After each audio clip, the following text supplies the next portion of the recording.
better. How are you doing, White Fam?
This program is about unsolved mysteries. Whenever possible, the actual family members and police officials have participated in recreating the events. What you are about to see is not a news broadcast.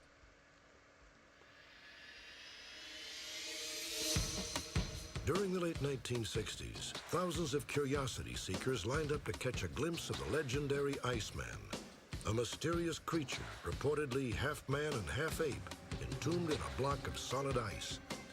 But when the police began to investigate just who or what was in the frozen tomb, the Iceman vanished. At the age of 10, Tom Vaughn landed at a children's home, the innocent victim of his parents' bitter divorce. Tom was absolutely miserable until he met a boy named Brendan, whose sense of humor and irrepressible spirit helped Tom survive his darkest hours.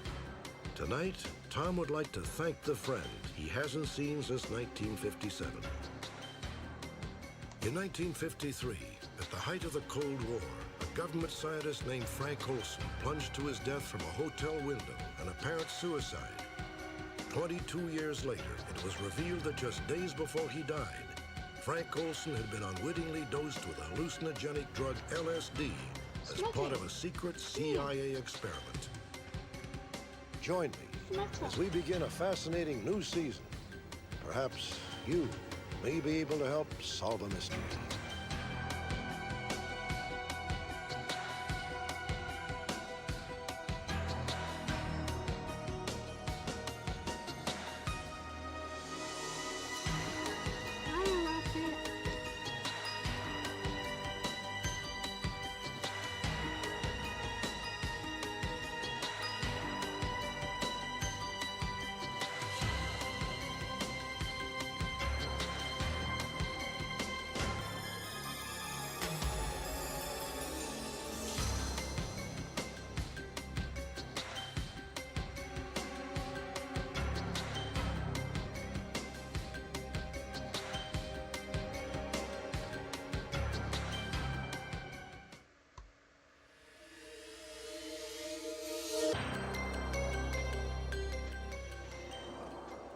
Unsolved mysteries. I can't bloody see a thing.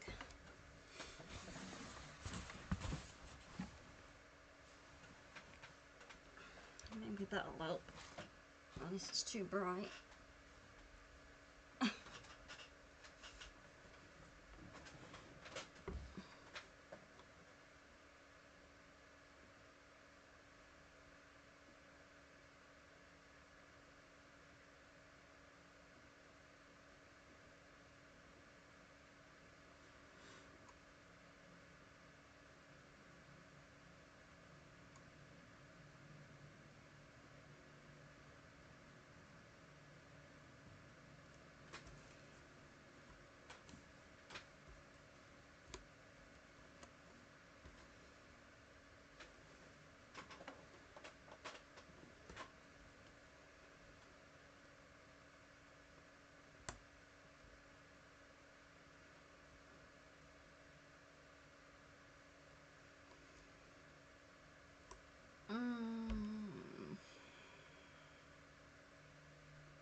Archie, what's the matter? What's the matter? Huh?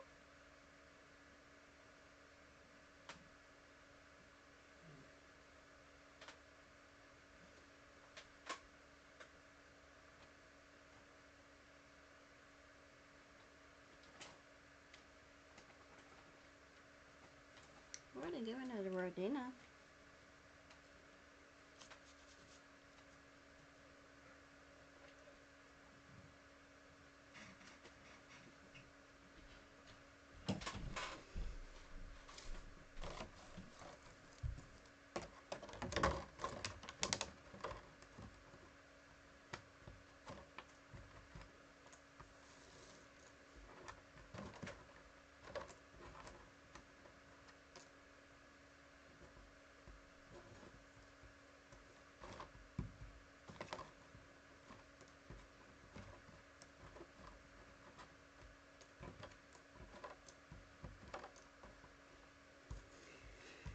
Oh dear.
How's everyone's day doing?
Oh.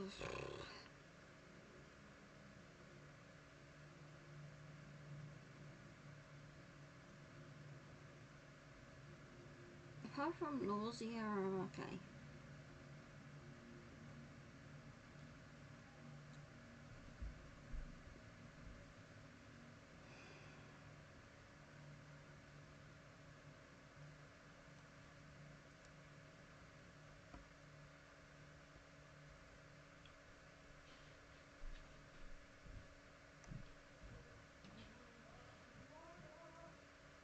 I took some, what I hate, soluble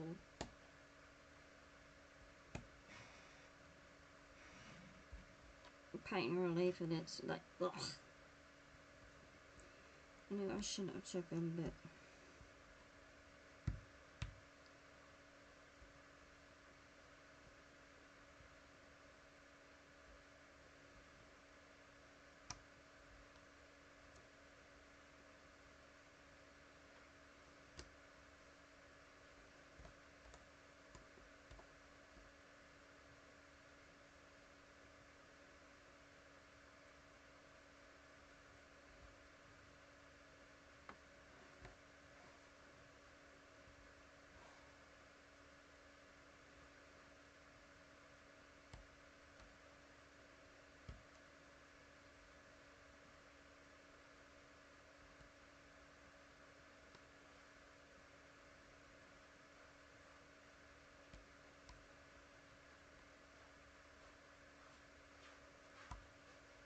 The sky is doing my head in. Of all the things in puzzles.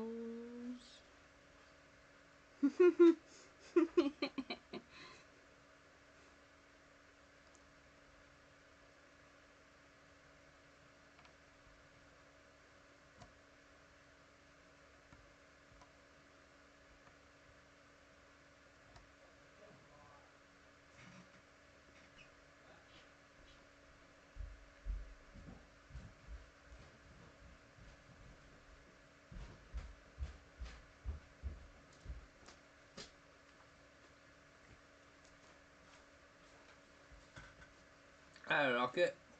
Hey White Bang. I put the wrong fucking BIOS on it, didn't I?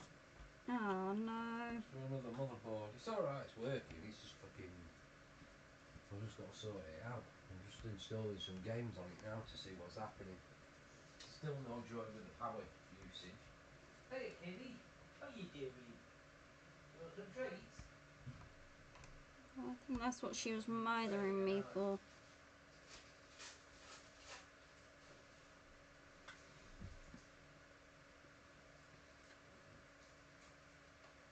There you go, buddy. Come on. Yeah, it's yours. Don't worry. I got it.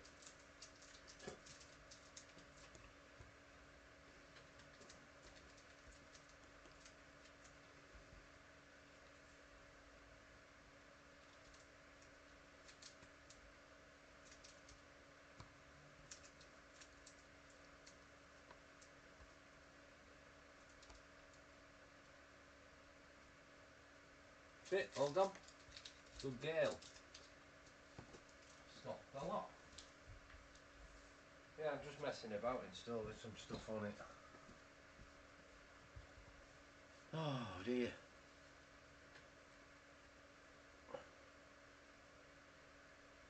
Where'd she go?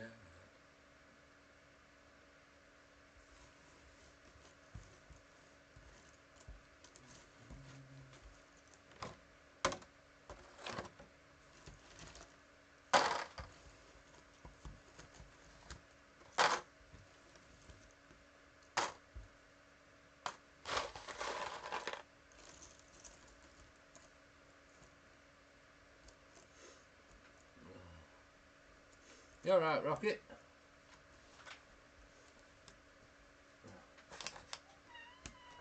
Yeah. You promise you won't run off? Alright. No running off.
didn't run off. Good girl. Hi, White Fang. Hey, this morning, Gary, I'm scratching wizard again. Yeah, hello. Got bored. I bet I admit it. Yeah. I was watching another channel as well at the same time. It was just like, okay.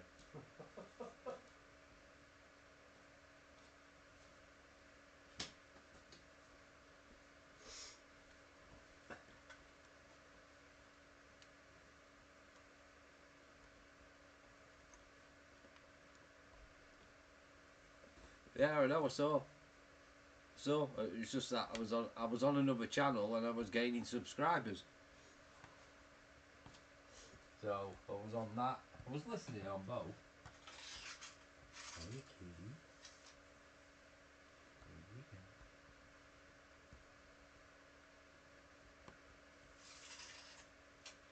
go. Wow.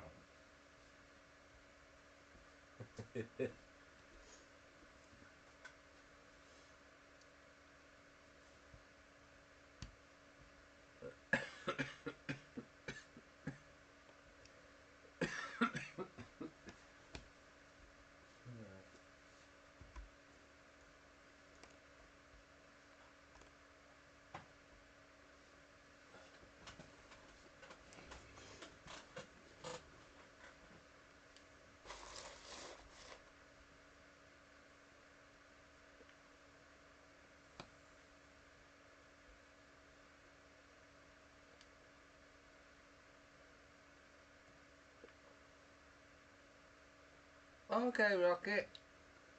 Catch you later. Catch you later, Rocket. Good kitty cat. Ooh.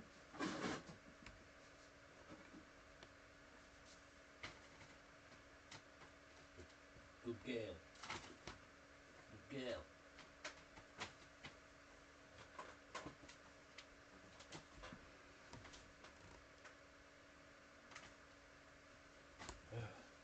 Stop grabbing my legs.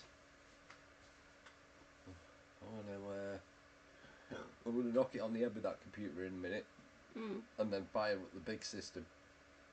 You know, to get the software what you gave me. You know, for the temperature screens. Yeah. To fire all them on. Because I've got a load of updating to do on that. Well, it needs wiping as well. See you later. Labour. Oh, get it all sorted. Oh.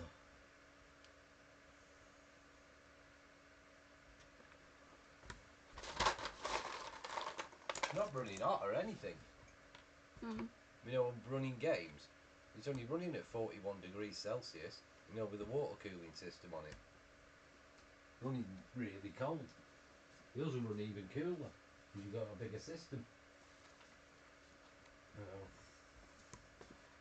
Well, what about another month or?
Well, as you can see, gentlemen, these are not ideal circumstances in which to view the exhibit.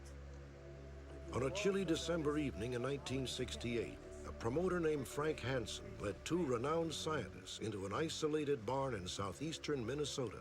Mr. Hansen, is the exhibit ever shown outside the trailer? No, it is always shown only in the trailer.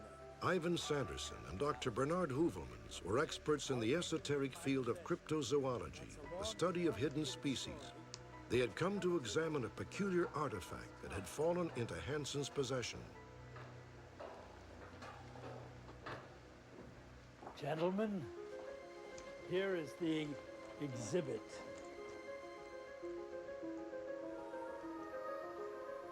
The two scientists were astonished. Entombed in a block of solid ice was a mysterious creature that appeared to be half man, half ape. These are actual photographs of the Iceman.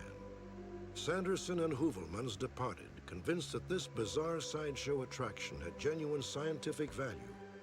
But within just a few short weeks, the enigmatic creature had vanished, and with it, any future opportunity for study. Who, or rather what, was the Iceman? Most people assumed it was just what it was purported to be, an entertaining illusion created by a master showman. Sanderson and Heuvelmans disagreed. They theorized that the Iceman was in reality a prehistoric ancestor of man that had somehow survived into the 20th century. This machine predates the Model T. It is one of the oldest tractors in the world, revolutionized farming. In 1967, Frank Hansen was traveling the State Fair circuit, exhibiting an antique mechanical contraption that he built as a first gas-powered tractor. Beautiful to look at. At one stop, Frank was allegedly approached by a mysterious, soft-spoken stranger. The following recreations are based upon published accounts.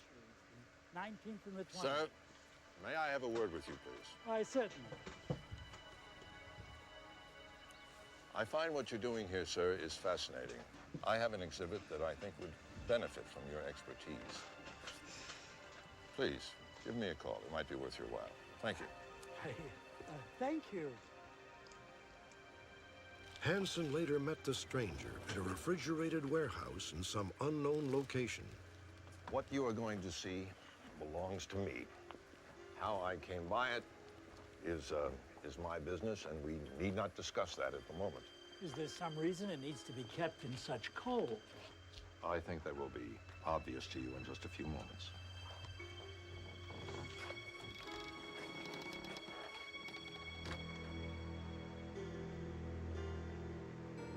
Is it real? Where did you get this from? Frank Hansen knew a golden opportunity when he saw one. He agreed to take the creature on the road and build it as an educational exhibit. I know you'll be thrilled with the exhibit. This is something you'll never see again. Over the next 2 years, the Iceman became a star attraction at carnivals and state fairs throughout the Midwest. Really, is it Thousands of people were fascinated, but no one seemed to know what it was. Zookeeper Bob Szepleski saw the Iceman when he was 18 years old. What I was looking at was not made out of latex. It was not made out of rubber. It did not appear to be a man-made thing. It appeared to be something. But as far as my opinion, I don't know what I was looking at. But I'm sure I was looking at something dead. Environmentalist David Rivard viewed the exhibit in 1968. The first thing that went through the average person's mind was that this was not a wax animal that he had there. This was not something that was a machine. It was some kind of a formerly live animal that was in the block of ice. Dr. Terry Cullen is a zoological and veterinary researcher. And I had long been an aficionado of sideshows and going to see them for mostly curiosity reasons. It was always enjoyable. You always had a great time trying to find out what they were doing, how they had it, what they did to fool the public, and about 99% of it. In the past, Terry Cullen has been reluctant to deal with the media. He agreed to this interview to try to clear up past inaccuracies about the Iceman. For various and sundry reasons.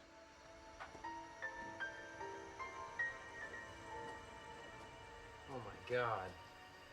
Cullen first saw the Iceman when he was 17. He says the creature appeared to be a 6-foot-tall adolescent male. It was covered with medium-length hair and had highly visible follicles. Cullen also noticed a traumatic injury to the left side of the Iceman's face. There was a noticeable odor coming out of this casket. The one thing that there is no doubt in my mind about is that the thing that I observed, the carcass that I observed, was in fact made out of some sort of flesh. Well, young man, you've been here before, haven't you? Yes, I have. Well, Terry Cullen was hooked. He returned to the exhibit time and time again. On one occasion, Cullen snuck in a magnifying glass. Frank Hansen had seemed increasingly agitated with each visit, so Terry made sure he was discreet. There was something of a death grimace on the face. The upper lip was pulled back a bit. I was able to observe all 4 incisors, which were very large, very squarish, very much like an orang's incisors.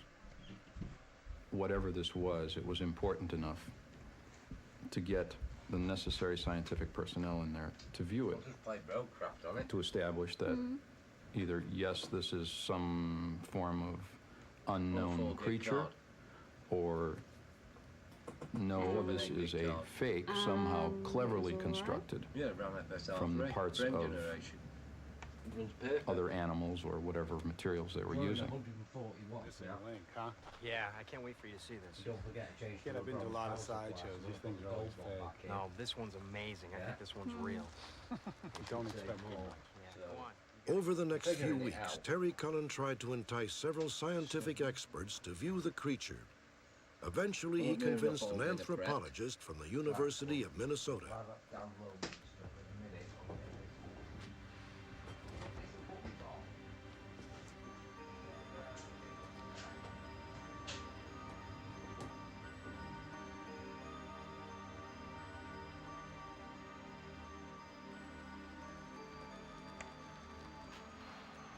He was in there perhaps 10 to 15 minutes, came back out again, and he started walking past where I was standing, and he had sort of a dreamy look on his face, and I came zipping up to him. Well, what'd you think? It's amazing. Yeah? I mean, well, tell me. No, I can't. It's really amazing. What'd you see out of it? I mean, what did you... Hi, Master. I remember Me being too. practically close to tears from frustration that I had finally gotten someone who at least had some credibility in the field of anthropology to look at this thing. And I couldn't even get 6 words out of the gentleman. Now, the reasons for that I can't even speculate on. At that point, I decided I would have to pursue other Use avenues. that cooling system as it is. In the end, it was Terry Cullen who For now. convinced Sanderson and Hoovermans to examine the Iceman. Sanderson and Hello, Hewlins Styles. were both convinced You too. that, Good in weekend. fact, this carcass was the genuine carcass of some unknown form of animal or hominid. In May of 1969, Sanderson and Hoovermans published their findings in a tabloid magazine for science buffs. National attention quickly descended upon Frank Hansen, and before long, the authorities took an interest in Hansen and the frozen carcass. In the summer of 1969, the local sheriff stopped by Hansen's farmhouse. There's some people that think that thing they got is the real McCoy. Of course they're supposed to. Look, Frank, if it is, I've got a couple of problems with it. That's the Taking a shells. cadaver over state lines is illegal. And if it's the real McCoy, how did it get dead? Listen, you can come with me and we'll look at it together. No, You'll see that it's a replica. look. What say I bring a pathologist back tomorrow morning? Is that okay with you? Hi, Sure, Patrick. it's okay. Hi, 10 o'clock, Patrick. okay? That's fine. Okay, See you then. sure. How's it going, Patrick? Hope you're well.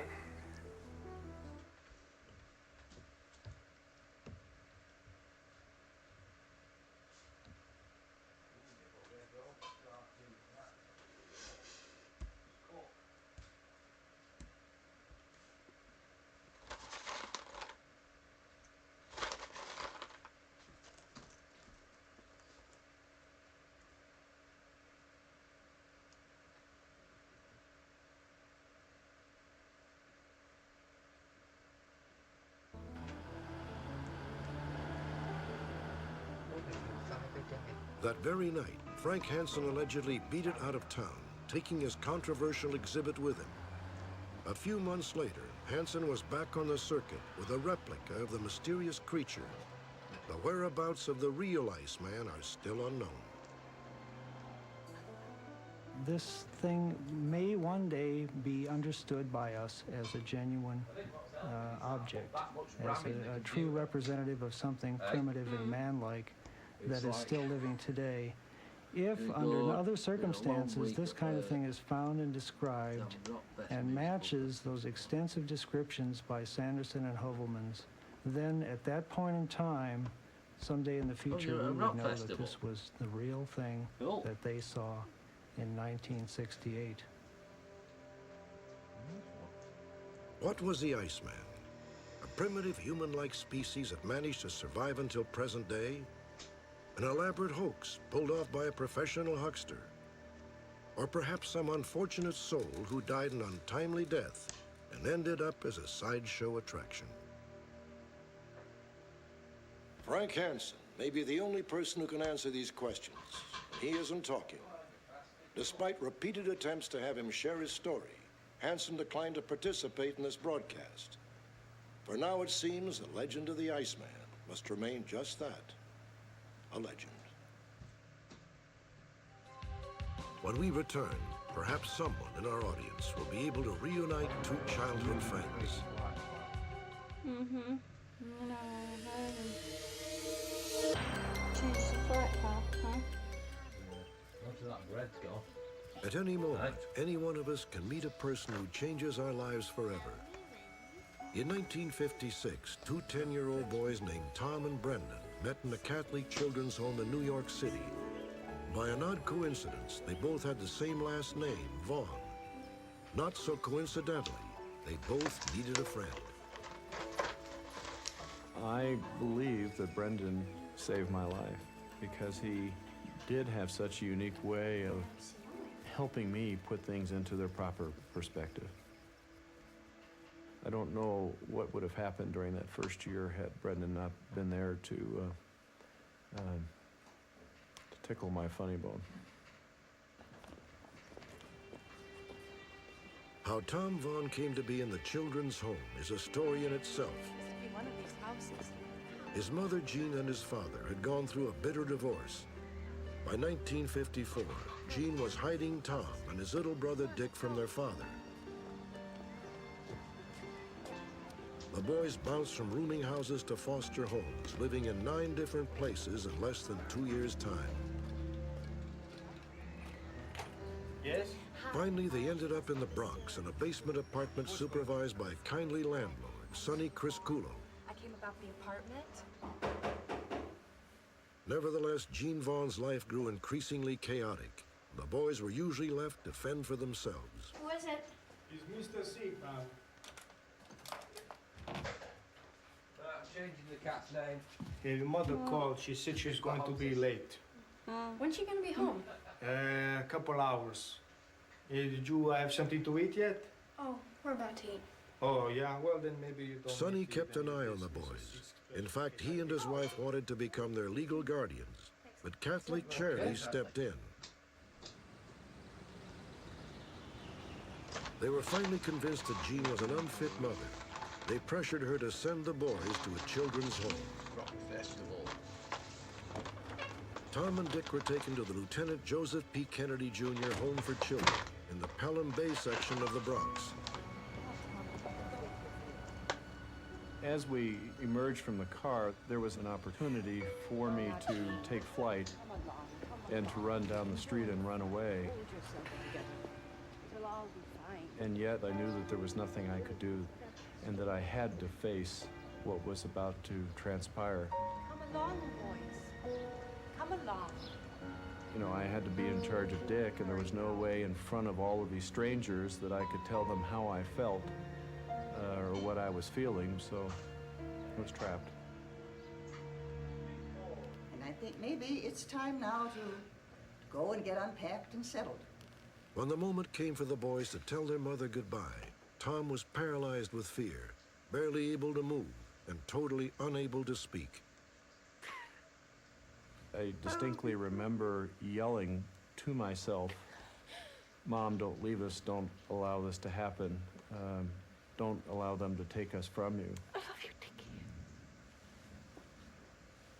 I was so angry and was feeling so much pain and so much of a sense of loss that I was just happy to turn from that scene and walk out of the room. For so long, Tom and Dick had been one another's primary source of strength. Now, although they could still see their mother together on weekends, at the home itself, they were forced to live apart. Tom sank deeper and deeper into misery and turned a sullen face to his new peers. Good evening, boys. I'd like you to meet Tommy.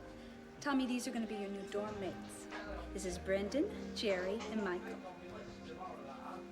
Tom could never have guessed that this boy, Brendan Vaughn, would be his salvation. Brendan simply refused to let Tom retreat into his shell. What's your name again, Tommy? Where are you from? How long you been here? He started talking to me, but I really wasn't in the mood for any conversation whatsoever and sat there kind of picking at my food. What happened? Cat got you turned? Well, after we left the dinner table, I went back up to my room, and this Brendan character had the bunk next to mine. What's your last name? Vaughn. It's the coincidence. That's my last name. How do you spell it? V-A-U-G-H-N. I spell mine a little differently. V-A-U. He had big freckles and curly brown hair and had the Irish accent. Okay, boys, lights out. Tuck in. It wasn't too long before he had me opening up, and he had a mischievous manner about him that and devilish, to say the least. Tommy, tell me when you fall asleep, okay? What? Tell me when you fall asleep. How can I tell you when I'm asleep when I'm already asleep? He would do silly little things to try and make me feel not so sad or depressed. Good night, Brendan. Tommy, why did God make you?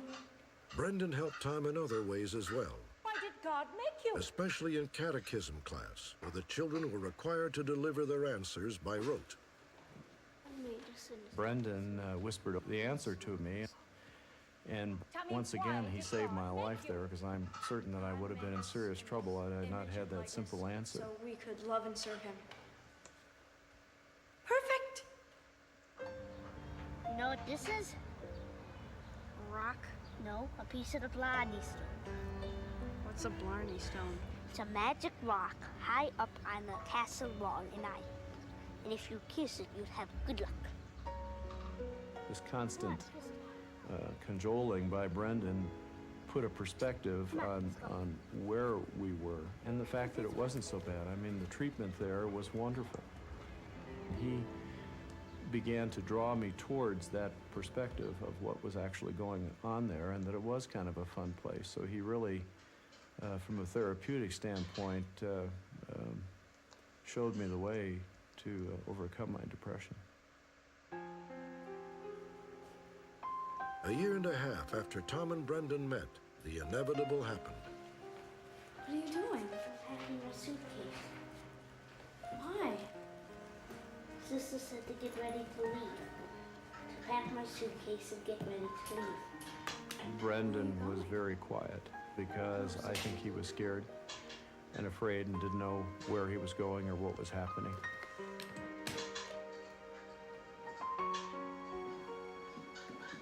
I do remember Brendan walking down that long hall and wanting to run after him, but once again being paralyzed by my inability to do that. I mean, I just couldn't show that kind of emotion.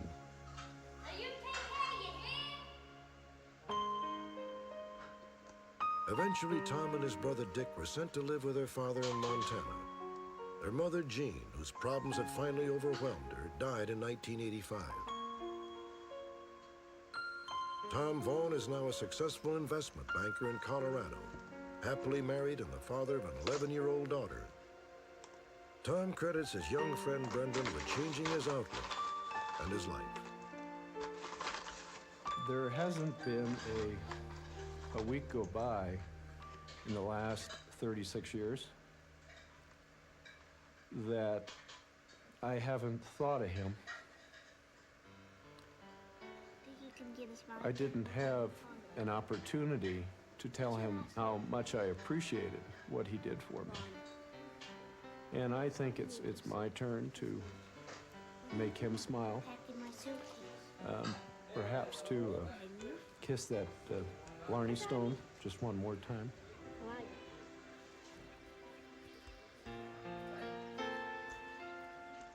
Within minutes of our broadcast, Brendan Vaughn called our phone center from his home in New York.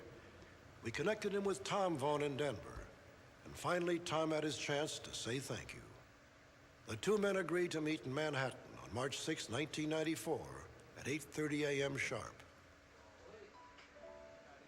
Tom came outside early, so he'd be there to greet Brendan. But Brendan, same old Brendan, surprised him.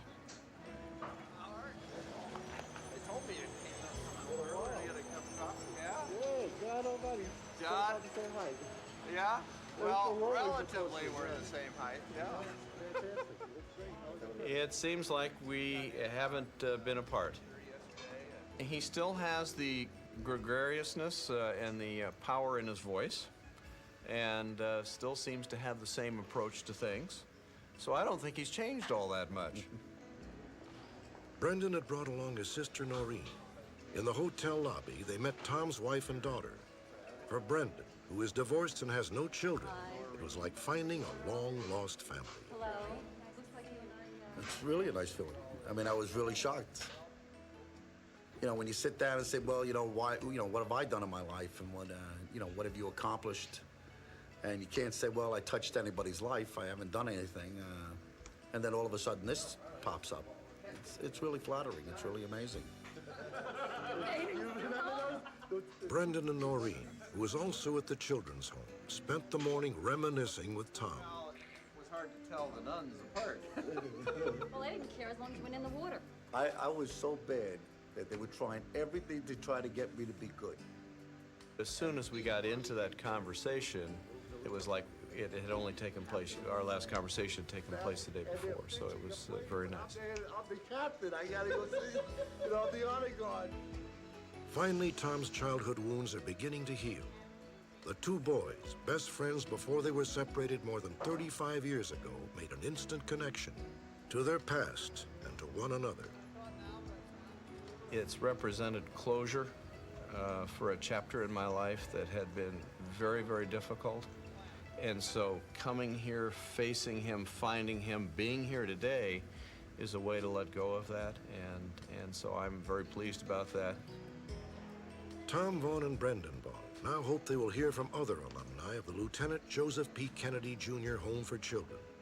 The very children, all now in their 40s and 50s, with whom they once shared so much. Next, a government scientist falls to his death from a hotel window. Was it suicide or murder?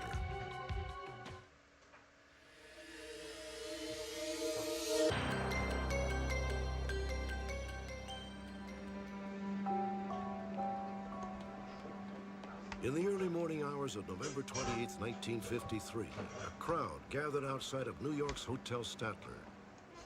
A man had apparently jumped to his death from a 13th-story window. The victim was later identified as a government scientist named Frank Olson.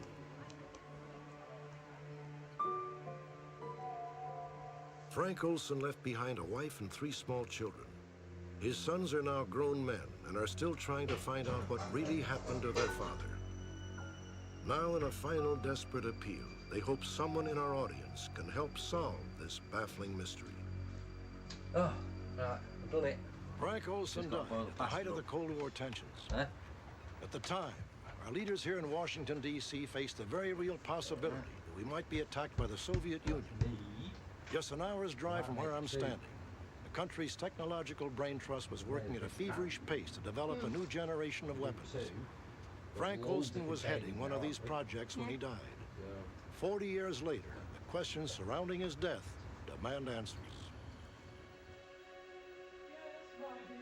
Frank Olson worked at Fort Detrick, Maryland, headquarters for the military's Biological Warfare Research and Development Program. Frank was an expert in aerobiology, the delivery of deadly viruses and infectious microorganisms via sprays and aerosol cans. My father was a research scientist who was involved with germ warfare, associated with the SO division, which stood for Special Operations. That was the most top secret kind of research that was done out at Fort Detrick. And some of that research was being done in coordination with the CIA. Shiny. At Fort Detrick, Frank Olson earned the respect and admiration of his co-workers. Then in November of 1953, Frank went to a 3-day conference with some of his colleagues and came home a changed man. The weekend after that meeting, my father was severely depressed. He felt that he had done something terribly wrong, and he told my mother that he had done something wrong, but he couldn't tell her what. And she asked him whether or not he had broken security, and he indicated that he would never do such a thing, but he felt that he had done something terribly wrong. Frank's boss, Vincent Rouette, told the Olsons he believed Frank was on the verge of a nervous breakdown.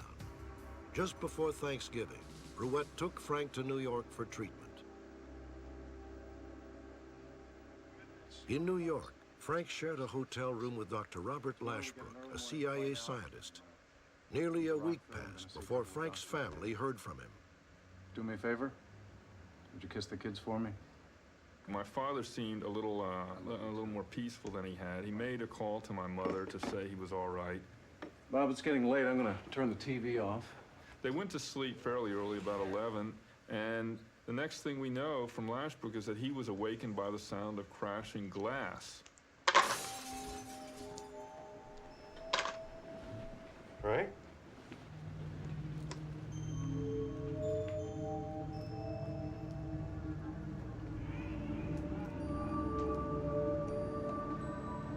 Oh my God. Frank Olson was dead at the age of 43. Investigators later determined that he had either jumped or fallen to his death. I remember as a 9-year-old, and actually for years after that, I was completely stumped and dumbfounded by trying to resolve that alternative. I mean, there's a big difference between fall or jump, and I couldn't understand how either of them could have occurred. The Olsons weren't alone. The night manager of the hotel found Frank's death suspicious as well. I rushed outside to find Frank Olson, eyes wide open, looking straight at me, trying to tell me something. Okay, buddy. He was definitely trying to speak, but there was nothing coming out but grumbles. He was in terrible condition.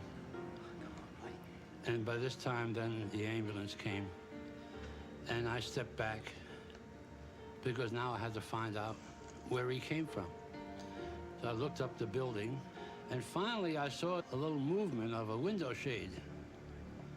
Now when I concentrated on that, then I see that the window shade was stuck through a broken window. Armand Pastor immediately took the police to room 1018A. And here is Lashbrook sitting on a john in his skivvies. And the police start to question him.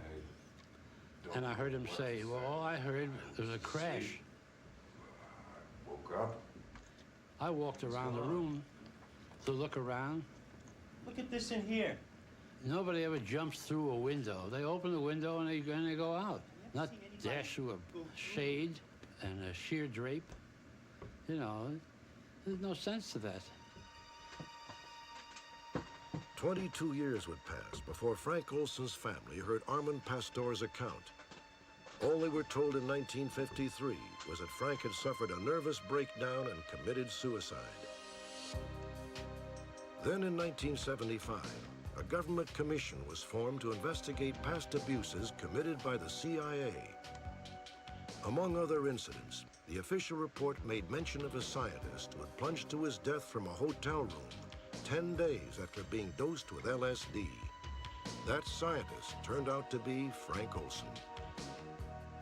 Over the next year and a half, the Olson family received a formal apology from President Gerald Ford and a check from the government for $750,000. The Olsons also met with then CIA Chief William Colby. As a result of meeting with William Colby at the CIA, we were given what was supposedly a complete set of documents relating to the events of the last 9 days of my father's life. I should have the results back on the toxicology tests. We learned that he had gone to a retreat in Deep Creek Lake in western Maryland with a group of other scientists. The principle of the meeting was that they were going to be discussing ongoing research, but in fact, there were agents in the CIA who were meeting with them who decided that they were going to give them each a dose of LSD without their knowledge or consent, and then see what their reaction was.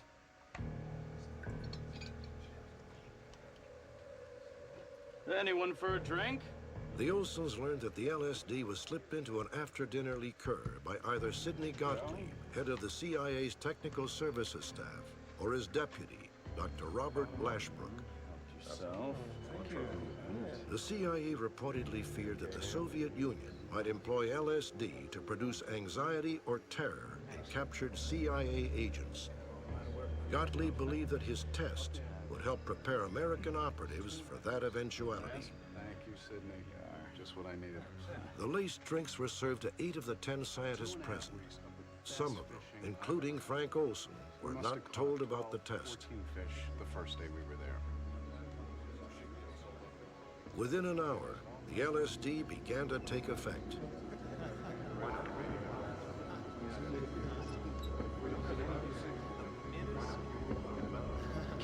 Do the most wonderful thing.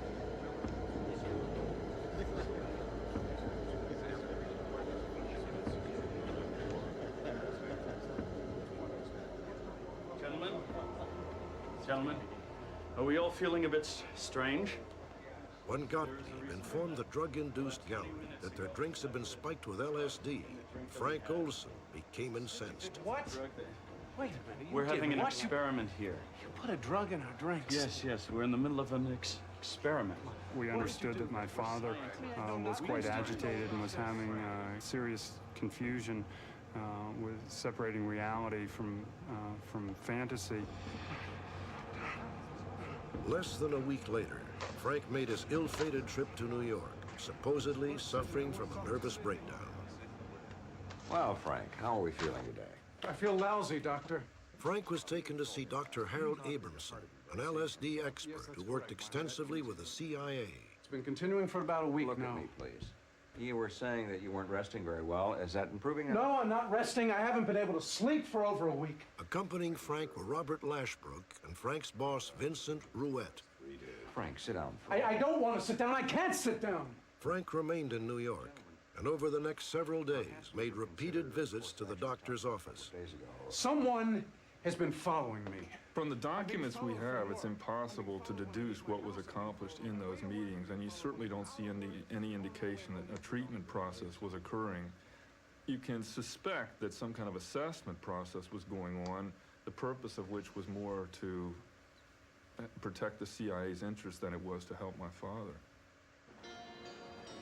Apparently, the pattern continued in the immediate aftermath of Frank's death.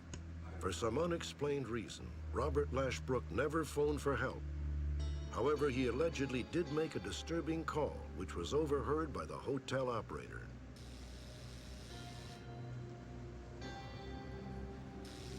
In those days, you know, all the calls were manual. You call the operator, and you tell her what number you want, and she would dial it for you. And then she'd listen to see that you got connected.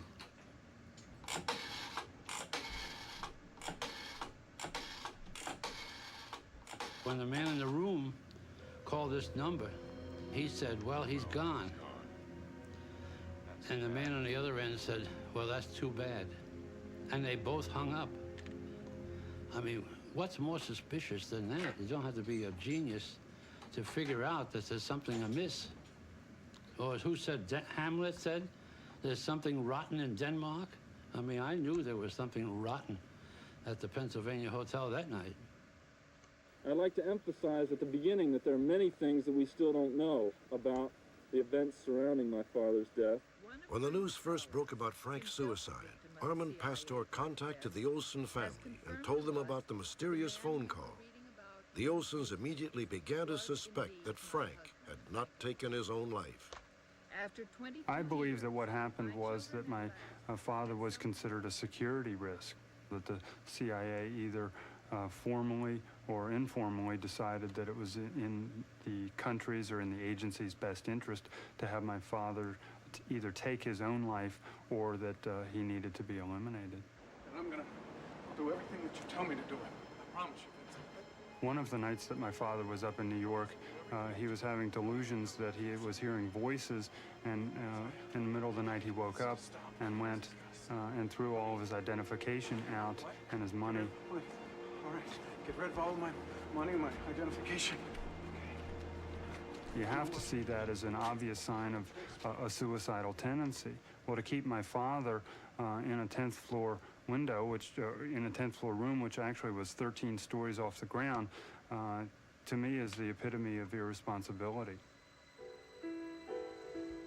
In 1993, Frank's widow Alice passed away. Eric and Nils had their father's body moved to rest beside her. But before Frank was reinterred, they asked forensic scientist Professor James Stars to perform an autopsy. Quite frankly, we had no idea what the condition of the remains would be after 41 years. We were delighted that the remains were in perfect condition for our analysis. As part of his overall investigation, Professor Stars and his colleagues went to the old Hotel Statler, which is now known as the Hotel Pennsylvania. The first thing that Professor Stars looked for was evidence that Frank had indeed smashed through a window. The medical examiner in New York, who did an external examination back in 1953, said there were multiple lacerations on the face and neck. There were none. I mean zero. Soon after that finding was made public, Lashbrook changes his story, which he's held to for 40 years, and suddenly now starts saying that he can't remember whether the window, in fact, was open or closed. The window was completely gone. There was little glass around on the fringes, and the shade was stuck out through the glass. At some point, he had to hit some glass. I cannot believe that he wouldn't have gotten cuts in the lower extremities of his body. On the front of the legs, we don't find any cuts. Professor Stars did find that Frank had sustained extensive injuries to his head, chest, and right leg.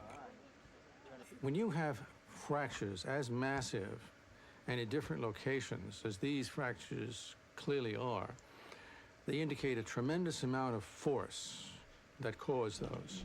Well, clearly he was falling from the building.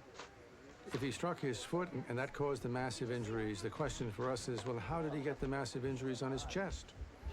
If he hit his chest, well, how did he get the massive injuries on his foot? If it was a glancing blow against an abutment on the way down, the likelihood of his having the massive injuries from a glancing blow is very remote. What happened to Frank Olson? Professor Stars' analysis is not yet complete, but his preliminary findings paint a disturbing scenario. Clearly, in this case, there is foul play. I'm waiting for stuff to do on that computer, and now I've got to switch on the other one. So I've got to get it all done. It's all got to be done. I won't with it, sorry. Hey? I won't with it, sorry. Alright.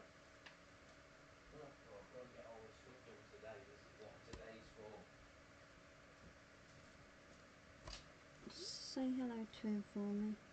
Yeah. Okay. Dear. So,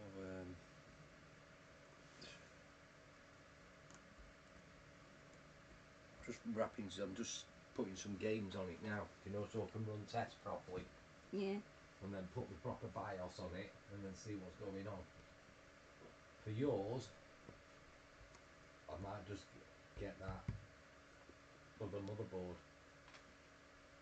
Huh? Mm. See what's going on.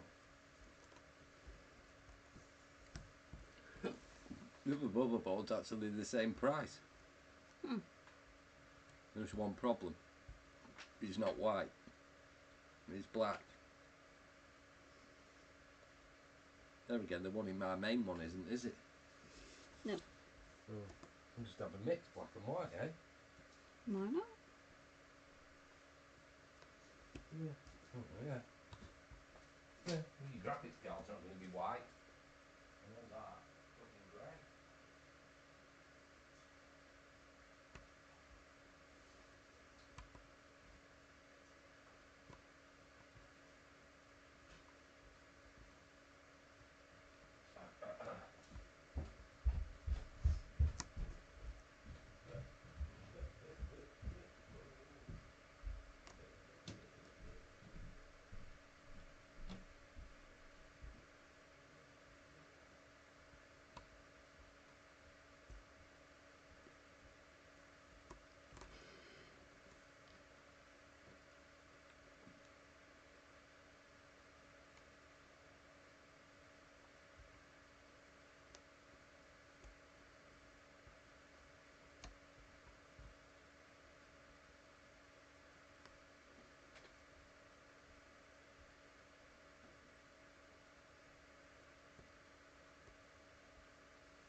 side for a minute because I don't think it goes there.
Every time I need you, running like the sun down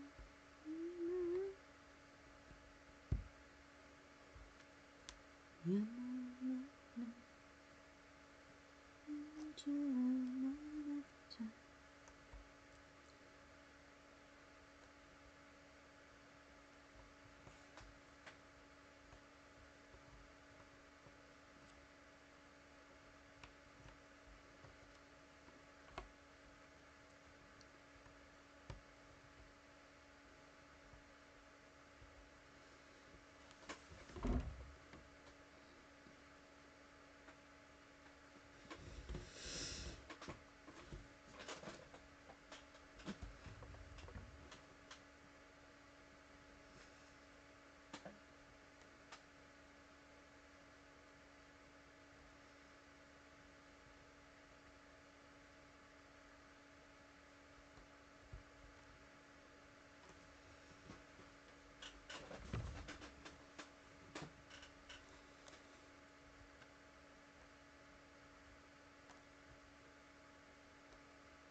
Do, do, do, do.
Right, put it back on here so I can see better.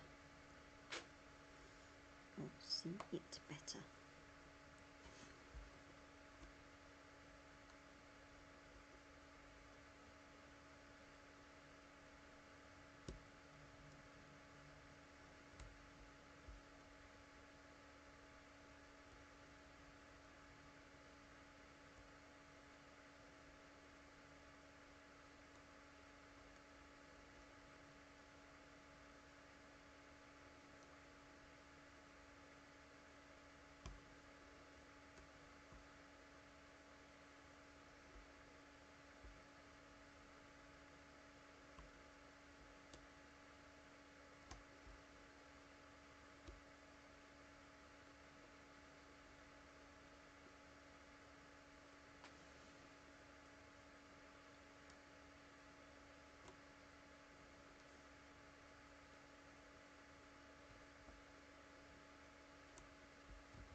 It's the core count what tubes it up.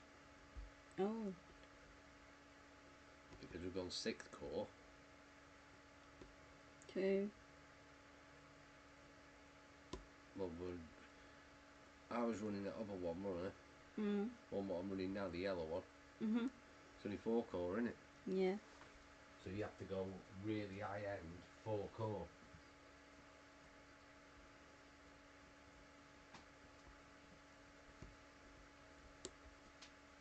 Oh. I figured it out anyway. But it means we don't have to buy a motherboard because the graphics chip is already built in. Right. Yeah? Okay. Because it's only for basic games, isn't it? What you need. Yeah. So just all we've got to do is pick up. We've got a power supply now. Yeah. All you need is a cheapo case in it, like 20 quid case, and the chip. Oh, and some RAM. I mean, I've got some RAM, but it's not fast enough. Yeah, hello. How you doing? You okay, baby? Yeah? No.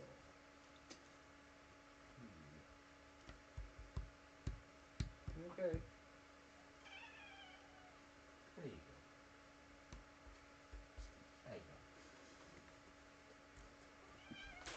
You stop attacking me.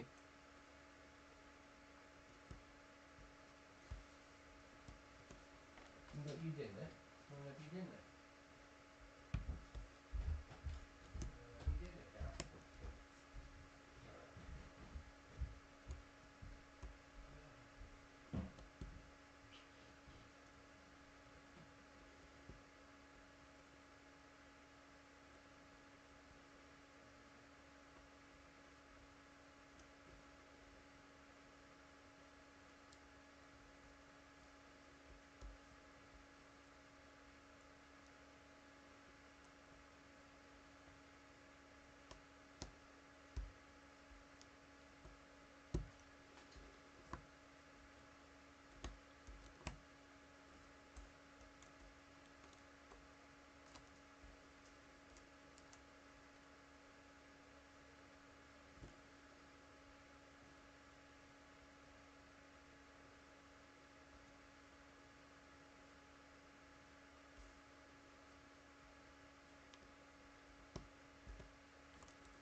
I'm done for the day. Not for the day, anyway. I'm done for the puzzle for the day. Just do this little bit.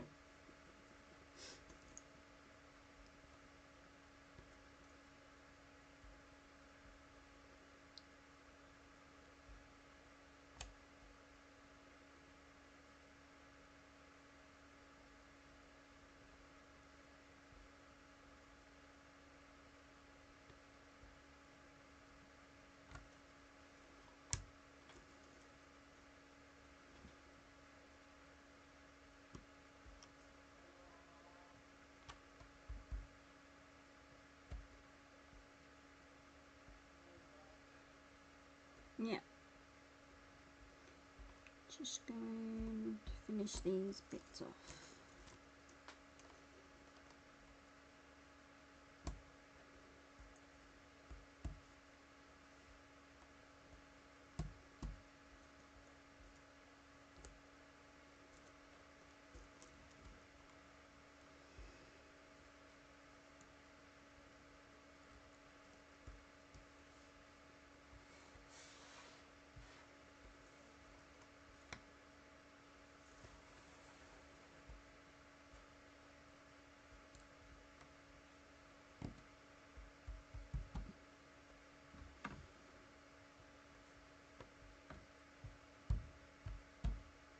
There, we're getting somewhere.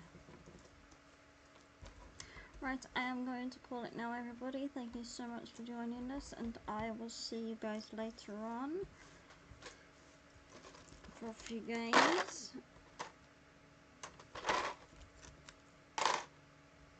And I'll see you guys later. Lots of love to you all. Take care now, everybody. Hey, I want money. I'm just about to leave, my friend.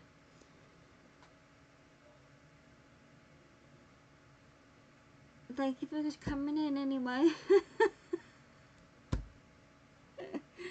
It's been a bit of a quiet one, but that's alright, no worries.